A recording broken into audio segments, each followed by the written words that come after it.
Est-ce que tous les risques ont été vraiment considérés dans votre gestion de projet? Bonjour, ici Michel Baudry pour formateur.ca. Dans cette capsule, nous allons toujours étudier les catégories de risques que nous rencontrons lors de la gestion de projet. Donc, nous avons commencé déjà dans plusieurs volets auparavant à étudier les différents risques selon qu'on analyse notre carré, évidemment, parce qu'un risque va venir influencer soit les délais, soit les coûts ou soit la qualité. Aujourd'hui, on va s'adresser sur deux genres de risques, les risques de défaillance et les risques d'intégrité. Quand on parle des risques de défaillance, c'est des risques de défaillance du processus de gestion de projet. Il arrive très souvent aussi que dans notre processus, là où on gère notre projet, on va retrouver des erreurs qui vont se commettre dans le processus. Il va y avoir aussi des omissions. On va oublier des choses. On va oublier du matériel qui devait se rendre sur tel chantier. On va oublier de dire à notre contremaître un compte rendu ou une planification spéciale. Ou dans notre planification, on va oublier des champs, on va oublier des actions, des tâches qui doivent être faites. Et aussi, il va y avoir des manquements. Maintenant, qu'est-ce qu'on fait avec ces risques-là? Il est très important de considérer qu'il faut avoir, des fois on va appeler ça un plan B, ou on va appeler ça des plans d'action ou des plans de réaction.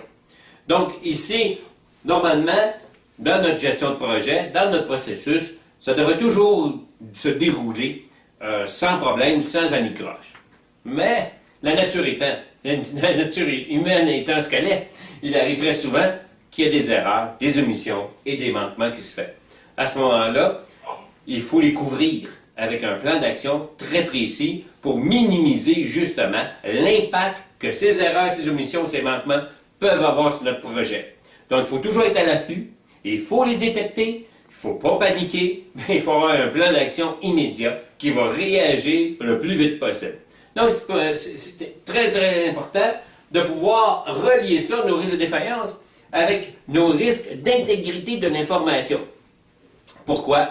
Parce que si notre information n'est pas intègre, est incomplète, ou notre information sur notre projet est fausse, ou elle est en retard, on ne pourra pas détecter nos erreurs ou nos omissions. Donc, c'est pour ça qu'il est très important qu'il y a des risques d'intégrité de l'information. Il faut que notre information soit intègre sur notre projet en tant que tel. Il faut considérer qu'il faut avoir les bons logiciels de gestion de projet, qu'il faut qu'on les comprenne, ces logiciels-là, qu'on puisse bien les travailler comme un outil de travail, et aussi qu'on doit avoir des comptes rendus qui peuvent être journaliers autant que possible, le plus complet possible, de déterminer la vraie ou la fausse information, combler pour qu'il n'y ait pas de fausse information à l'intérieur, et aussi les retards. Et ça ici, très souvent, le premier complet et retard, c'est surtout les retards d'information qu'on voit très souvent dans la gestion de projet. Et le retard cause des délais qui vont venir causer des coûts. Donc, il est très important de couvrir ces risques-là avant de commencer notre projet. Donc, ça, c'est deux catégories que nous allons voir aujourd'hui. Nous allons en voir deux autres dans notre prochaine capsule. D'ici là, Michel Baudry, je vous dis à la prochaine.